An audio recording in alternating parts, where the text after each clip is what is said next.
Hello, I'm Dan Alford. Welcome to the ARC Specialties Weld of the Week.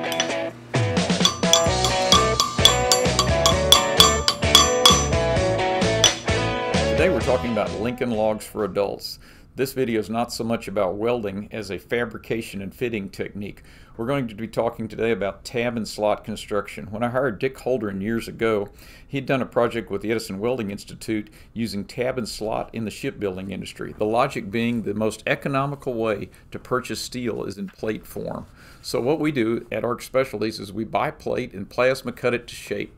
To speed up the process of fitting, we add tabs to the edges and cut mating slots in the plates. This speeds up fitting, improves accuracy, and prevents mistakes. At ARC Specialties, we do a lot of custom equipment. We don't have time or budget to correct mistakes. So if you look at our machines, you'll see the tab and slot construction on most of the units. So we wanted to share with you this technique today because the price of steel continues to go up. Everyone's trying to reduce waste and rejects. We've adopted tab and slot to ensure that we remain competitive, and I encourage you to consider using the same technology in your fabrication today. We look forward to posting new episodes of the ARC Specialties Weld of the Week. If you're one of the thousands of operators of ARC Specialties equipment around the world and you have a weld that you would like to showcase, please contact us. At ARC Specialties, we thrive on problems. Send us yours.